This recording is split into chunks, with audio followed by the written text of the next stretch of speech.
Good evening, one and all.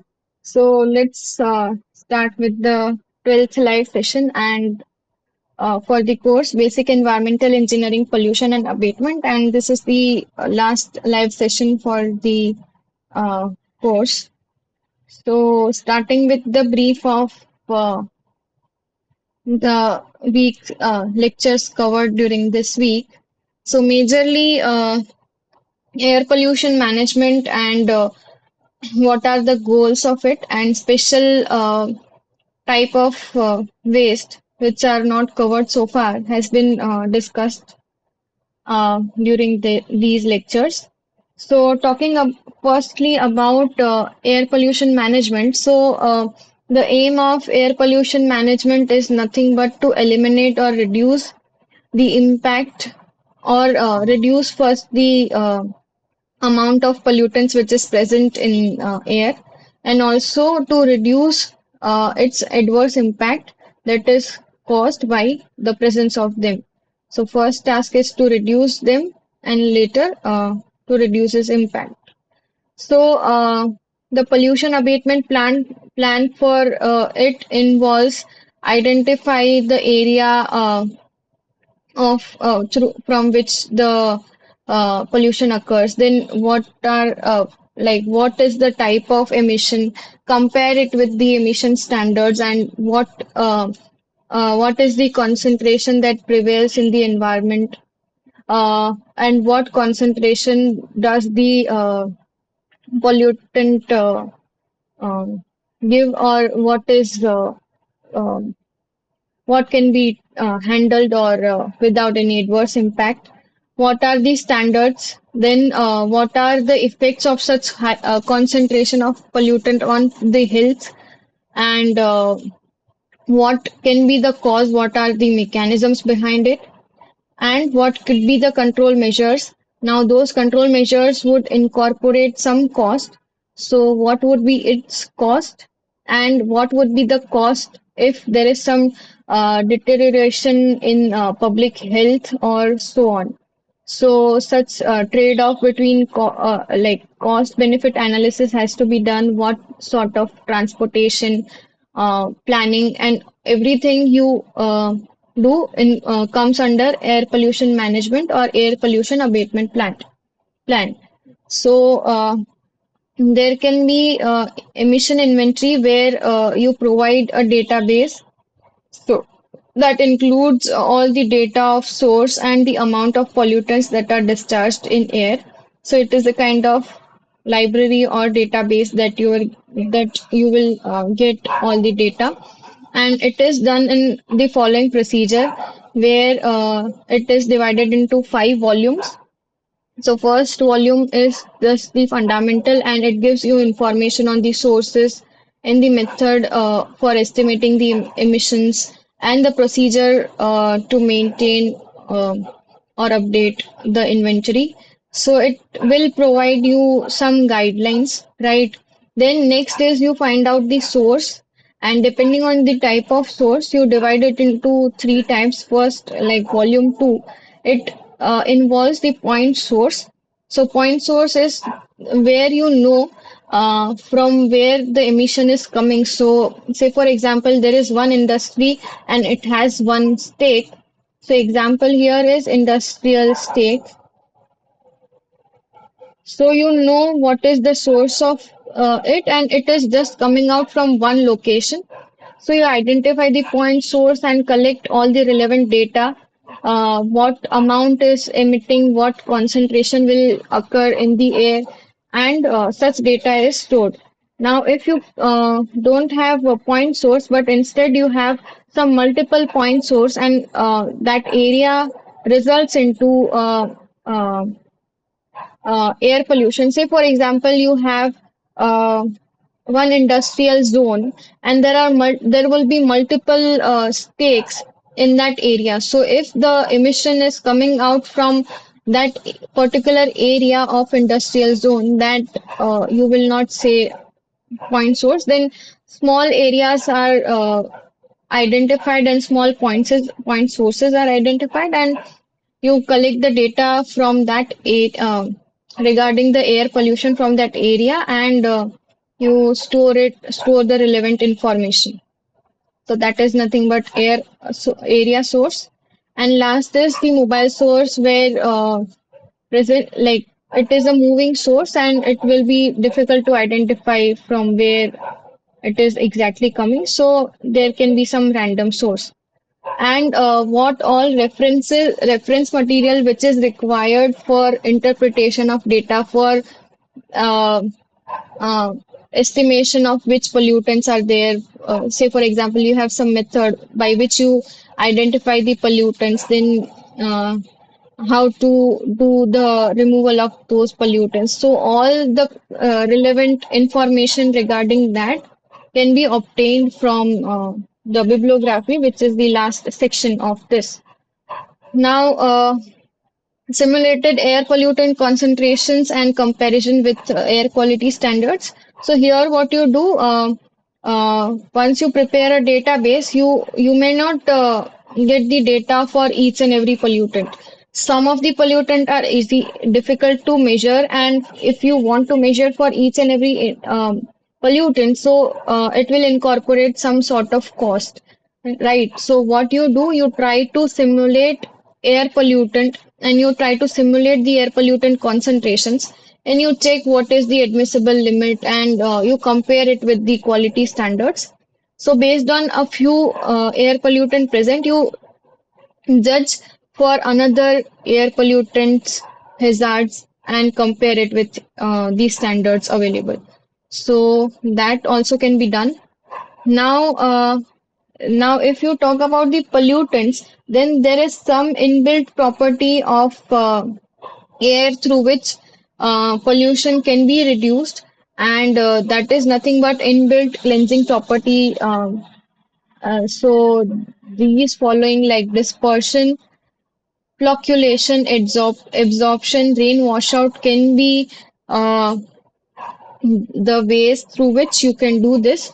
So dispersion is nothing but if the pollutant is emitted from a stack here, so this is a point source and it will get dispersed or it will get diluted in air, like it will go from one place to another, so it will not remain concentrated from where it is originating. So it will spread in the air, and this spreading is known as spreading of pollutants. So that is nothing but known as dispersion. Now, flocculation, you can say if, say for example, you have particulate matter in your in this air. So what happens is if the particulate matters they due to some collision or so some means if they are able to collide and grow bigger or their weight is higher, then they will lead to settling of such solid particles into like at the bottom of earth. So that is nothing but flocculation. So these are all the cleansing properties. Now absorption, say for example you have SOx or carbon dioxide, then if rain occurs, then there are chances that some of these gases they get absorbed and it will fall on the surface of earth in the form of like that you can say as acid rain and rain washout, right? So these all are inbuilt cleansing properties. Now, apart from that, if you want to already have air pollution management, so uh, for once like if there are options, then what are the strategies that we can manually follow to reduce its impact or to reduce the amount of pollutant present in atmosphere and reduce its impact. So first is reduction at source.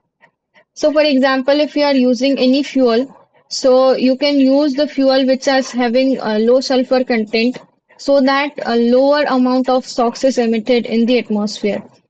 As you know, SOx is one of the major pollutant present in air. Now there can be some process modification so that the amount of pollutant or the type of pollutant emitting from that process changes. There can be proper equipment maintenance because If there is no proper maintenance, then time to time its efficiency reduces and the chances of more emission will increase. So these are the ways by which you can try reducing the amount of air pollution coming out from the source itself. Now, if you take the example of particular case, where say for example vehicular emission, then vehicular emission, what is required is you try to use a fuel which is having low sulfur content and you measure the pollution from vehicle by term which says for existing vehicle, whatever the amount it has traveled, so whatever the emission it comes out from that vehicle per per mile travel of that vehicle is known as like that is a term. Uh, okay, so vehicle related to vehicular emission. So it should be as low as possible, and it is always incorporated for the existing as well as new vehicles. Now, this is cost of public health and environmental effects. So, once the emission has occurred, so if you talk about what are the impacts, then you just check what are the impacts of that air pollution, and also if you want to reduce the like say for example you got some sort of asthma due to the air pollution, then after that what is the cost to recover from that, so that also needs to be taken care of. So what are the strategies to recover from that health, what is the type of disease and whether it is curable or not, so that all needs to be taken care of. So what are your goals? Your goals here you try to establish goals. So first is you reduce the and you target the reduction in the emissions. Then you develop some control strategies. So how do you do the reduction? As I said, you change some method or so. Now you have some control strategies, and control strategies means once it is emitted, so there can be some strategies to remove those pollutants. You implement them and undertake ongoing evaluation. So you evaluate time to time what is the progress. Say for example, as you know that the amount of carbon dioxide has increased very much in the atmosphere. So what government does, it firstly tries to reduce the carbon dioxide emission in the atmosphere by some means, say for example, changing the methodology. Now, it is already in much higher concentration in the atmosphere. So, what could be the strategies so that the amount of carbon dioxide in the atmosphere can be reduced? So, that is under control strategy, and as you would know that government has given some guidelines to everyone so that carbon dioxide amount is reduced, and you have there are some guidelines to reduce it below some concentration by some 2050 or 2040, I guess. So, and for that you need to have continuous evaluation and monitoring whether the things are proper and whether the following steps are taken or not. So all this comes under air quality management cycle. Now there are various bodies and various committees made, various systems made, which does all this task. So under that there is one program which is National Air Quality Monitoring Program. So here, as per the latest data, it started with a few numbers, and now recently it covers 344 cities throughout the country, and it measures various pollutants like SO2, NO2, particulate matter of a specific size, and there are various ways it does, and it reports the data for that. which means like in a way it will give you the quality of that surrounding air. And there are more than 800 stations which are developed for that. Now, this is for a particular time, yeah, like it gives you data from for a particular period of time. Now, if you want to have continuous monitoring, then continuous ambient air quality monitoring system is also there, where continuous monitoring of pollutants occurs. Moving further, so what are the objectives of these national ambient air quality programs? So so such programs they indicate the level of air quality required, or what is the required quality and what is the existing quality. And depending on that, nearby if there are some industries or nearby there are some emitting um, uh, bodies, or there can be some vehicular emissions. So based on that, government will modify the laws that are existing, and it will instruct the industries and the emitting bodies to modify on their emission. Now, next would be to establish priorities for abatement and control, uniform yardstick for assessing air quality, so it should be properly monitored, and indicate the need and extent of monitoring. So there can be some places where, say for example, if you talk about rural areas, so they will not be as polluted as compared to urban areas or metro cities. So the level of monitoring required depends on that also. So this would be the objectives.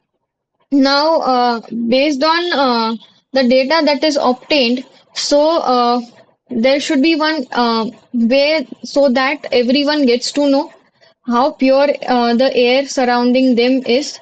So one such index is air quality index. You must have heard of it. So, air quality index is a tool which is an effective way of communicating what is the air quality around them, and it is easier to understand. So, for example, it will consider these many pollutants: uh, particulate matter, NOx, SOx, carbon monoxide, ozone, ammonia, lead, etc. Right? And based on this pollutants present in the air, it will give you, based on the concentration which is existing, it will give you six categories, or sorry, classification. Say for example, it will give you whether it is good, um, whether it is moderate, poor, extremely poor, severe, right? So there could be some sort of classification, right, like this, depending on the air quality index number. So this is the increasing air quality index number.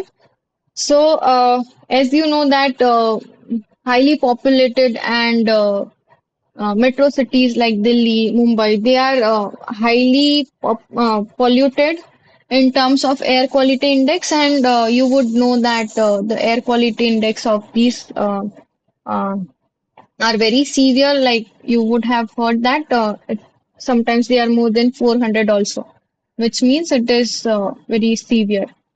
Now, how do you calculate this air quality index? So, it is just a single number, and depending on these pollutants, you first uh, prepare a index for each of the pollutants by considering what is the corresponding standard. Say, for example, you are concerned about NO2 emissions, then there will be a particular standard for NO2 in the air. So, based on the NO2 standards and what is the prevailing concentration and its health impacts, you give or you prepare a number, right? And likewise, you prepare the number for each of them, and later aggregate of all the sets of numbers is made by some sort of operator like summation, multiplication, maxima, etc. So there are various methods have been developed depending on the region. Say, for example, green index was the first one where just SOx, SO2 and COH are considered. Then there are different methods, and here in Indian Air Quality Index, you consider the breakthrough uh, limit, like from where you will start facing some sort of uh, adverse impacts. So you consider breakthrough in identifying individual um,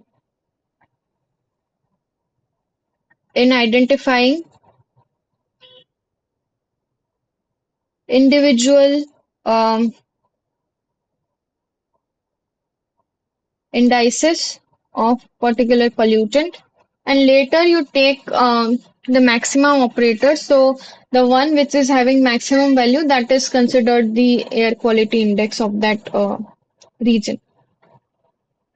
So that's it for air pollution management and air quality index.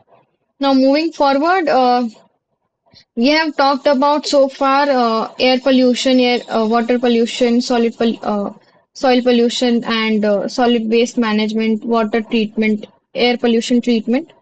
But there are certain type of waste which are you can term as special category waste, and they have not been discussed so far in this course.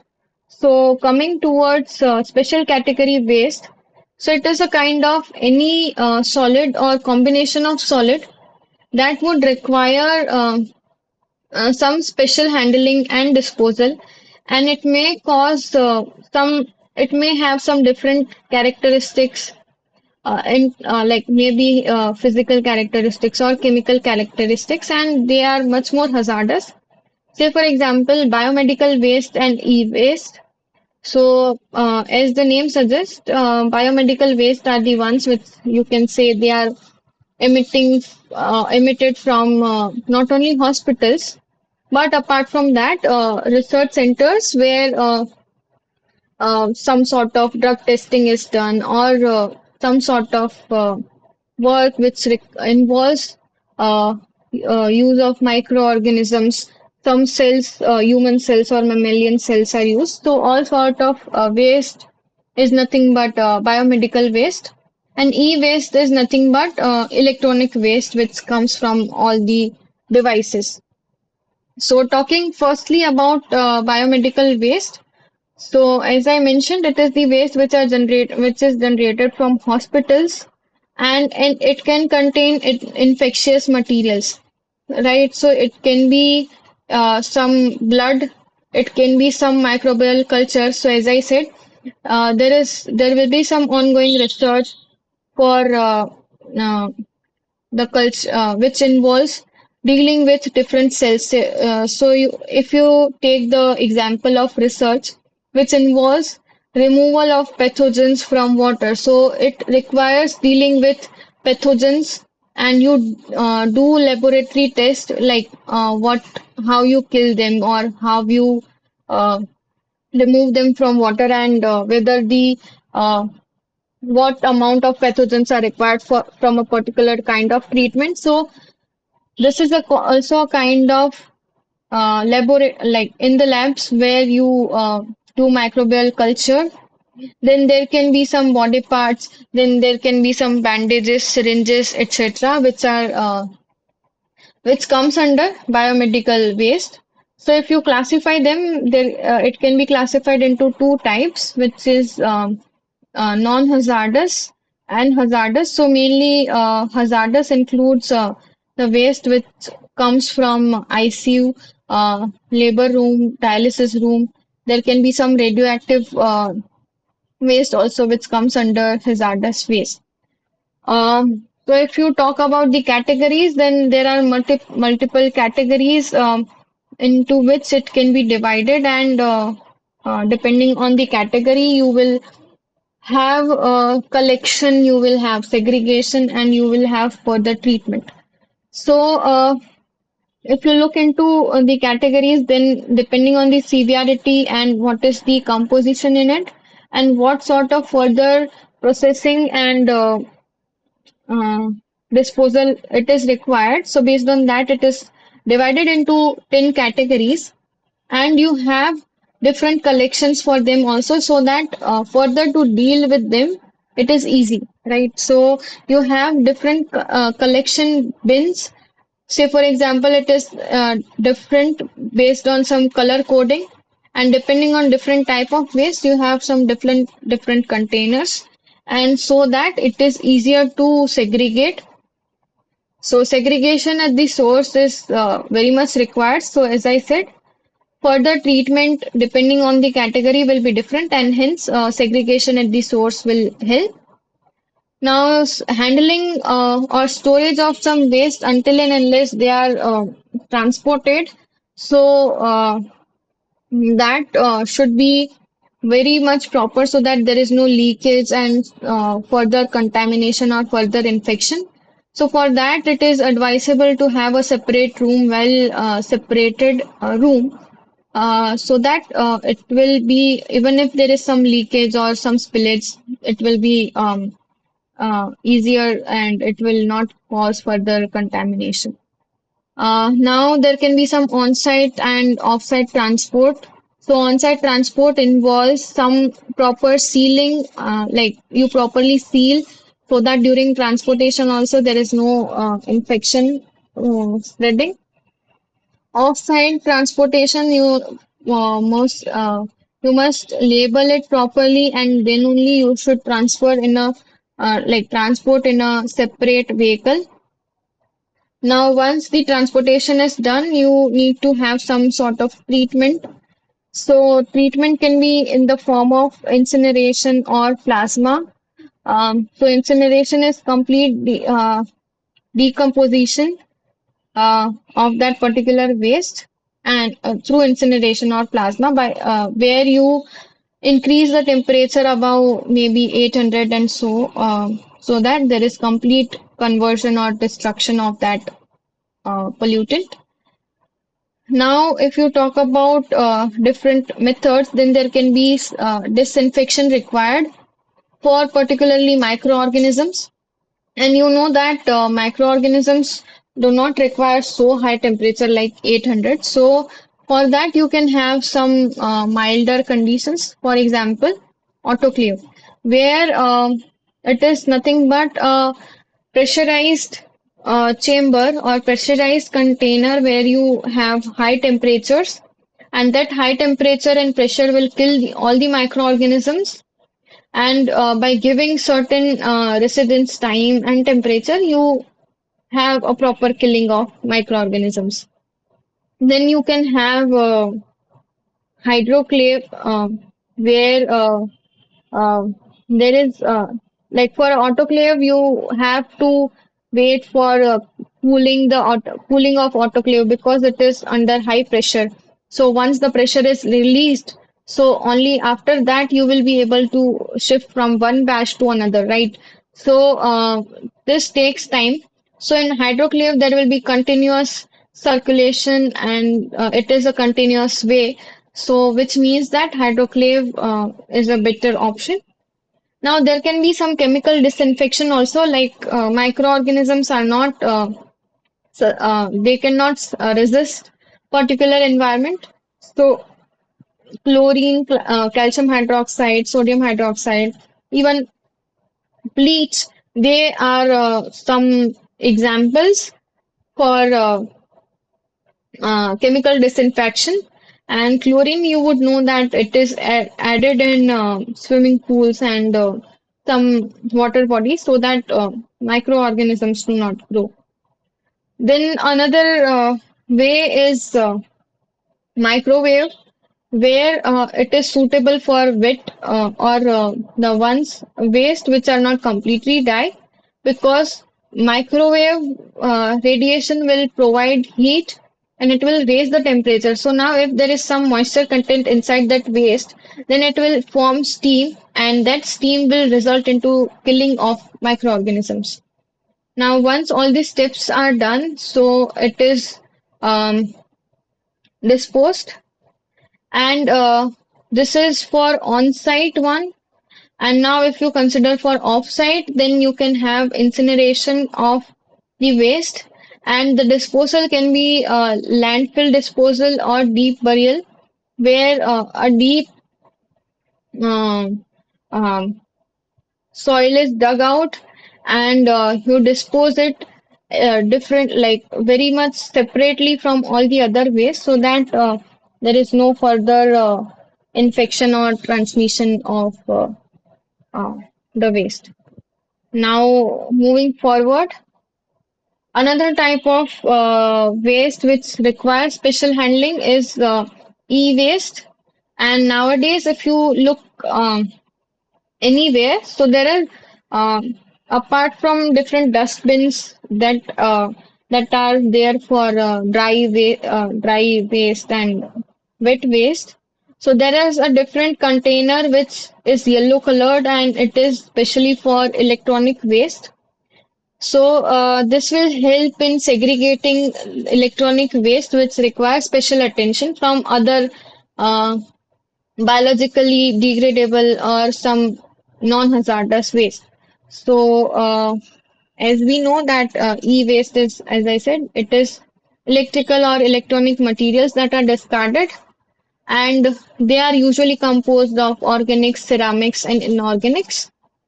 So if you talk about the sources, so anything, any gadget, say for example, computer, speaker, mobile phones, TV, CD, DVD, then landlines, ovens, washing machines, and there is n number of it, and you cannot even list down all of them here.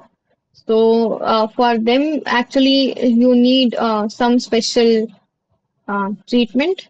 Now, if you talk about the constituents, so major component will be metals. So if you look into computer, then there will be some sort of material which is used in battery, then some sort of material which is used for its body. So depending on the type or the source, there can be some different elements present, but a major composition will be some metals. Some precious metals can also be there in the form of gold, platinum, silver, palladium, etc. And other metals, it can involve copper, aluminum, iron. It can also involve hazardous metals like mercury, right? And there can be some glass material and so on. So these are the constituent of e-waste. And we have already discussed that these metals like copper, then mercury, all these are heavy metals, and other heavy metals also like cadmium, cobalt, lead. They are found in batteries and other this electronic items. So if they are emitted or they comes into the environment, they have much high adverse impacts on human being, and due to that, so some of the examples are that are caused due to the heavy metals present in e-waste. Then it includes damage to blood, then it can damage kidney, central nervous system, and it can damage almost all the body parts, like depending on the heavy metal, almost all the body parts they are affected due to the presence of these heavy metals. Apart from that, you should, if you look into the environmental impacts, then obviously it affects the land and sea animals due to their presence. Then some aesthetical impacts, if you look into, so it involves data security threat. So, for example, if some waste you have just thrown, and if it contains some important data and it is stolen, like that device is stolen. So, in that case, there is a threat to data security, and even if there is improper management, there can be some chances of data threat to data security. So, some proper disposal has to be maintained and managed for these type of waste. So, depending on that, there are some various laws which are maintained and made by government depending on what is the target for that law. So first, you can give the example of Environmental Protection Act, which will take into account what could be the impacts and what are how you can minimize the impacts and how you can protect the environment due to the adverse impacts and adverse impacts of these waste. Then there can be some materials which result into ozone depletion, so there can be a law for that. Then hazardous waste management, then handling and transboundary movement rules. So all these are the laws which regulate the disposal, their handling, and to reduce the impacts. So if you talk in detail about the management of e-waste, so first is the reduction in production, which has four categories. So if you look into that, first is the life cycle assessment. So life cycle is from the starting of that material till the end or disposal of that material, what all it can cause, where all it goes, and what all impacts it will have. So it will uh, this help in devising environment friendly devices, and it will minimize its problems. So depending on uh, the cycle you evaluate, you try to design new and new devices which are more environment friendly. So this is the benefit of life cycle assessment. So you analyze or you give future predictions of any device, and based on that only it will come into the market. Now another is multi-criteria analysis, which provides you a tool for considering strategic decisions and solving complex and time-taking problems. So you give a tool for decision making for some sort of complex handling waste. And also there can be material flow analysis. It will consider the flow of material and its impacts.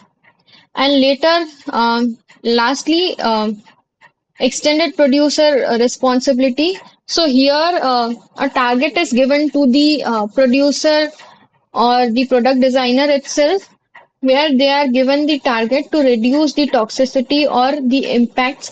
For example, if you are, uh, say, for example, nowadays, if you talk about the batteries, then people are mm, switching over to lithium ion batteries, right? So, which is that is because to reduce the heavy metal presence in the e-waste, right? So that will reduce the toxicity. So that is reduction at source itself, and obviously you give a target to producers so that toxicity is minimized. Then energy consumption. Say for example, if you are producing a battery, then that battery should give more output by consuming less electricity. Then another example is if you talk about the refrigerators at our home, then you would know that there are 3 stars, 5 stars that are given to the refrigerator. So that what it signifies? It signifies that how much electricity consumption will be there from that refrigerator. So it is in a way it is also required so that energy consumption is minimized. Then what could be the possible reuse? Then you have lightweight, and the material that is used is more uh, sustainable. So all these tasks are given to the producer itself so that later we can have safer usage. Now moving forward, once all these strategies for reduction at source are done, so next is once it is generated, so you try to recycle that e-waste. So for recycling, what you do, you process that waste and you try to convert it into another form or the same form, and you reuse that. So okay, so recycling involves reprocessing, like processing and later converting into some other reusable form. So here the examples of involves, say for example, if you are getting plastic from e-waste, so that plastic can be converted into plastic slippers, stacks. And then you can have, if you recover metal, then that metal can be directed towards steel industry and some metal products can be formed. Apart from that, if you talk about mercury, then mercury, you know that it is one of the most hazardous heavy metal. So what you do, you try to eliminate the mercury from that waste itself so that further leaching and all can be reduced. So for that, what you do, you try to have some useful end products in the form of dental amalgams because it is used in some dental fillings and fluorescent lighting.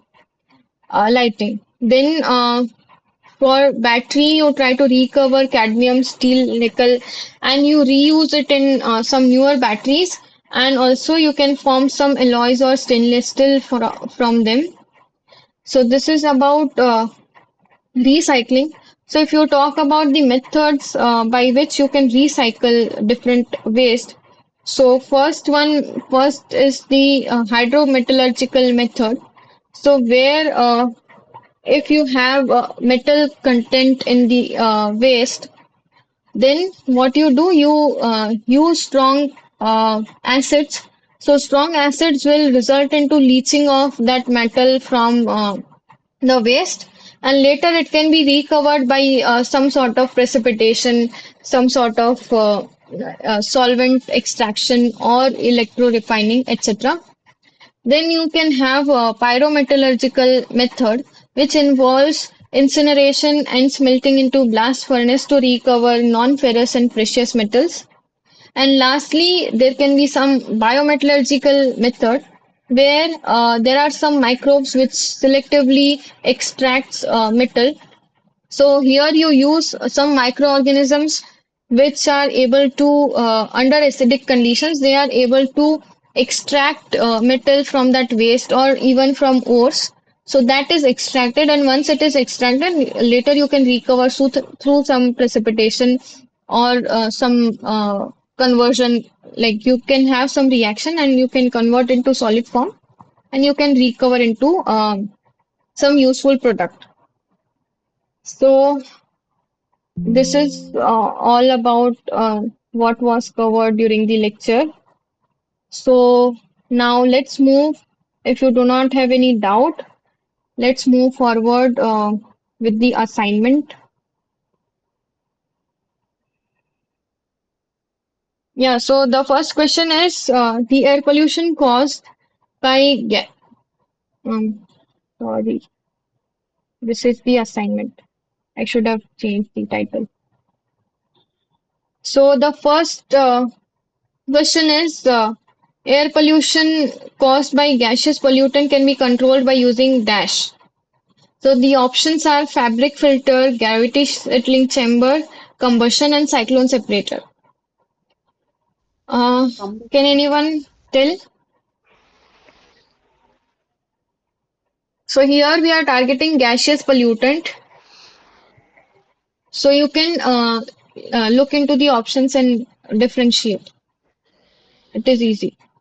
Combustion. Yeah, right. So combustion is for gaseous pollutant, and if you look closely to other options, then fabric filters, gravity settling chamber, and cyclone separator, they are suited for the ones which has some solid pollutant present in air. So these all others are for solid ones. Say for example, particulate matter. Here the correct answer is combustion. Next is application of oxygenated additives in gasoline reduces the emission of dash.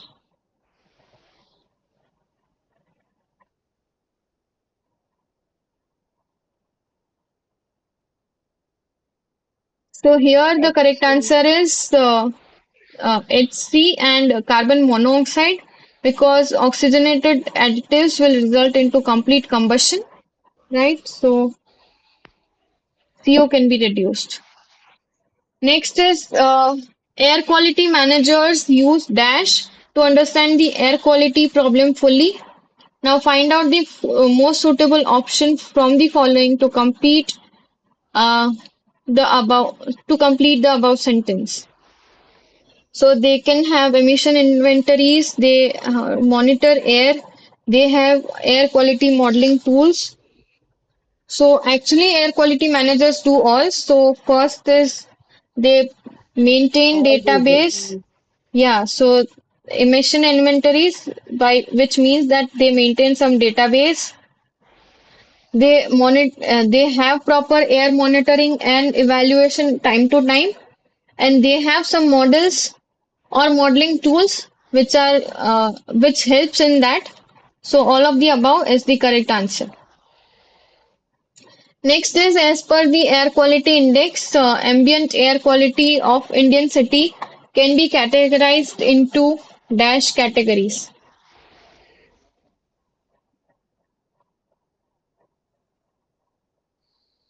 Six, I guess. Yeah, so six is the correct answer, and if you um, name them, so it is good, satisfactory, moderate, then you have poor, very poor, or you can have severe, right? So good and satisfactory are the most advisable air quality index for any city. So this should be the one that should prevail in your nearby. But even poor, very poor air quality index are found in India. Next is the green index is computed as the arithmetic means of two sub indices, which are the following.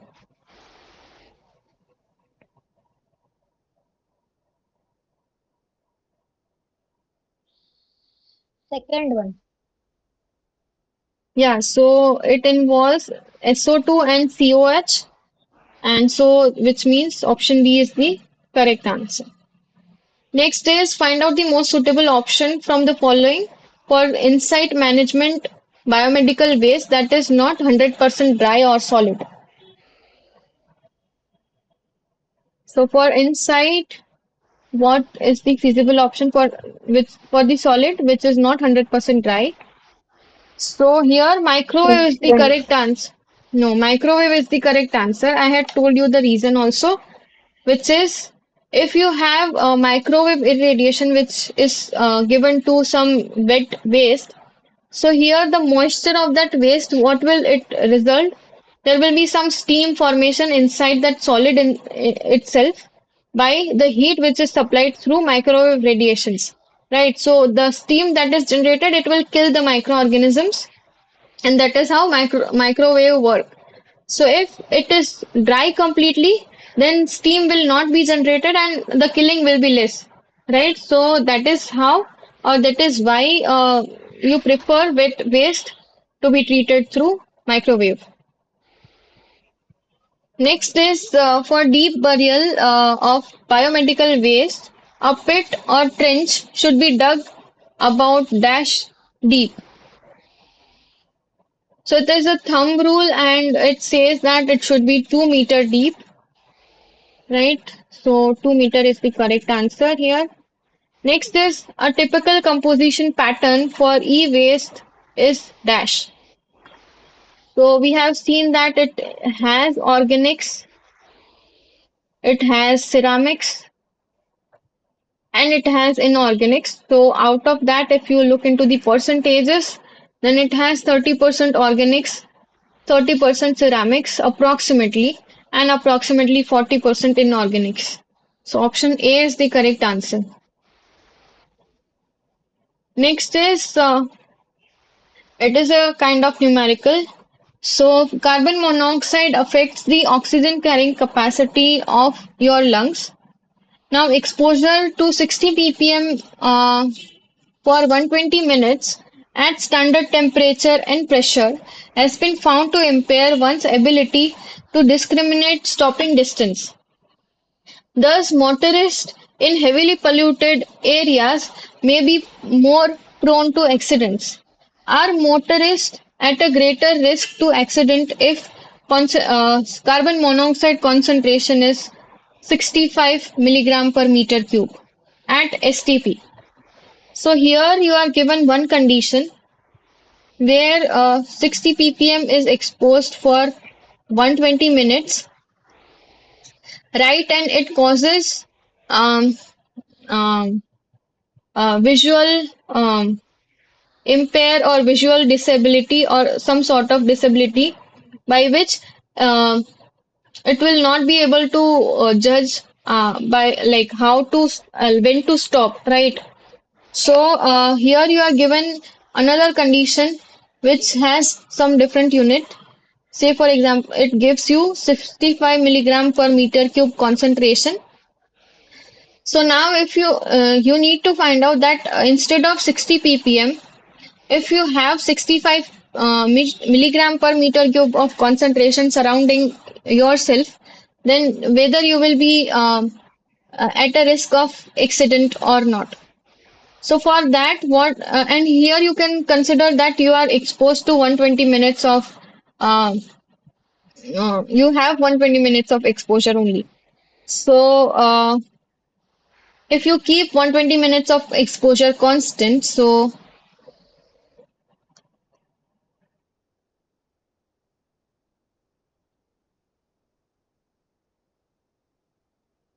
here you can say 60 ppm. So here there is unit difference. So we will try to convert into same unit. So 60 ppm means 60 parts in 1 million, 1 million parts, right? So there is another interpretation of that which says that 60 milligrams is present in 1 liter. Um, Here it is air, so 1 liter of air will contain 60 milligram of carbon monoxide. Now, this is the first case. Second case, if you look into, so it has 65 milligram into 1 meter cube of air. Okay. Now, if you convert this 1 meter cube into liter, so it says that 65 milligram it will have in 1 meter cube is 1000 liters, so 1000 liters of air. So if you now convert that into concentration, so or ppm, so it will be 65 milligram per 1000 liter, which means 0.065 milligram per liter or 0.065 ppm. So here there is one note that 1 ppm equals to 1 milligram per liter, right? So here the motorist is just exposed to 0.065 ppm, which means that he is not at a greater risk of accident and he can be saved. Like the chances of accident is less. Is it clear? Yeah. Okay. So let's move to the next question. So a typical biomedical waste has a moisture content of 30% and roughly 8% of the dry mass of biomedical waste is hydrogen. Now using the high heating value of biomedical waste, estimate the latent heat of vaporized water. So here what are the steps? You have a waste and that waste has 30% H2O and rest is 70% solid. Now out of, so you take basis of, here you are asked for 1 kg. So take basis of 1 kg of wet waste.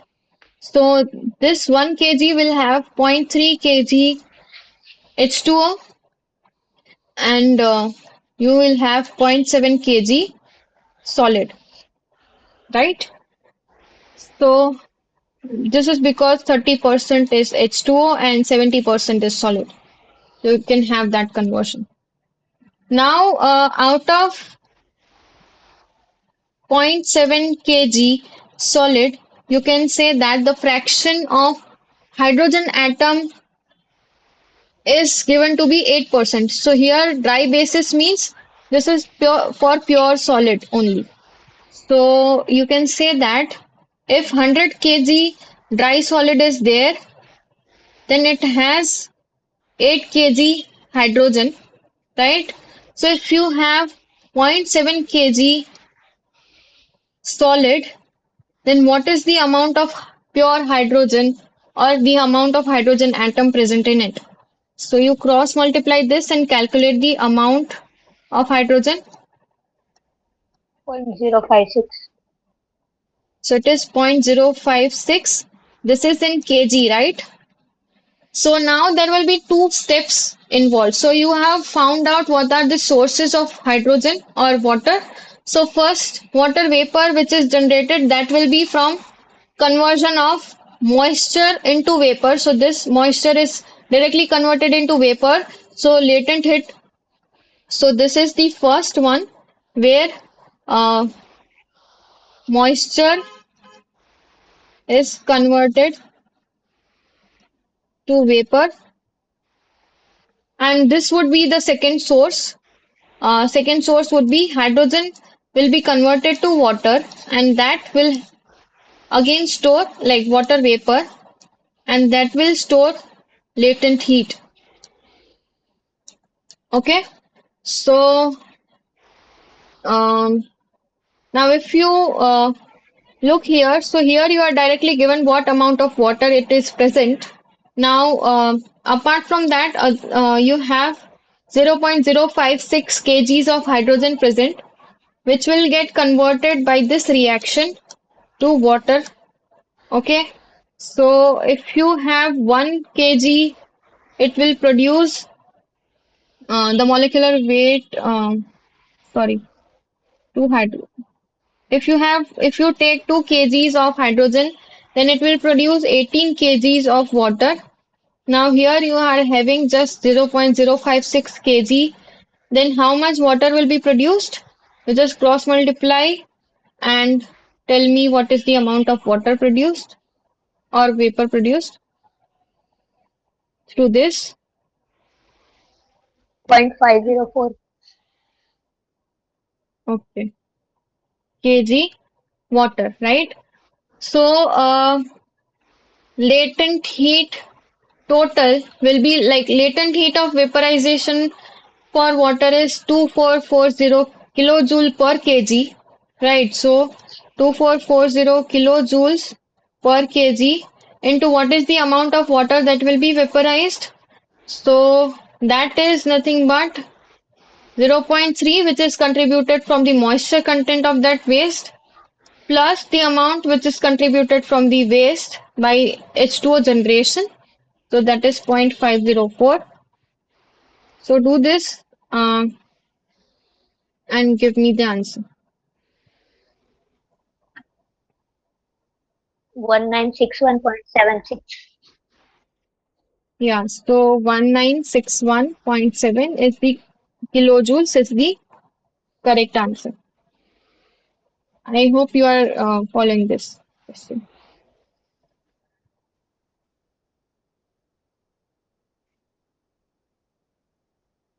Are you able to follow? Is everyone getting the same answer?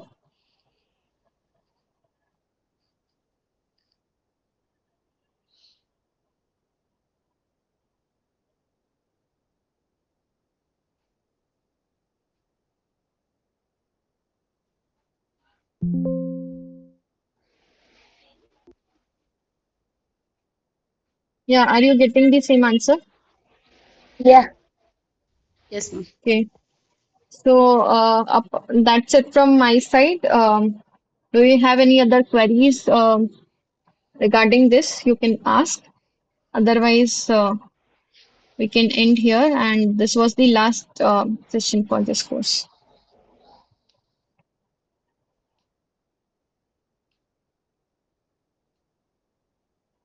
Ma'am, good evening, ma'am. Yeah. Ma'am, how the question paper pattern will be, ma'am? Sorry, I joined in the middle, so sorry to ask. Um, that actually I cannot say. You can refer to previous questions if you are given, or it depends on the professor. I do Okay. not know about that. Like all are like MCQ, ma'am, or we will have. Yeah, it should be MCQs only. Okay. How about the difficulty level, ma'am? Can't say.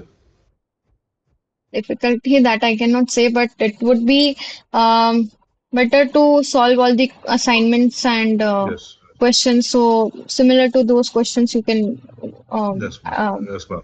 have in the exam. Yes, ma'am. Assignments were a little like tougher than actually thought on. Acha. So, but problem solving sessions were helpful. But still, based on that, I'm asking ma'am, like, what is the difficulty level? So otherwise, it is fine. Okay, so you would be given some solution also to the existing assignments, right? I guess you are given that. No, ma'am. I think, yeah, for a few examples in the presentations itself, it's given, ma'am. Like tutorial class, Okay, it's there. okay. Yeah, actually, I guess they are given, and they should be Yeah. given to. What the questions has been asked in the quiz questions, they are providing the solution after 1 or 2 days after the Yeah, so completion of the after day. you submit, Yeah, those quizzes or assignments, yeah, they after are that, I providing the guess solution. they are giving you the solutions, right? No, yes, Yeah, ma'am. Answers they are giving. Yes, ma'am. Okay. So other than that,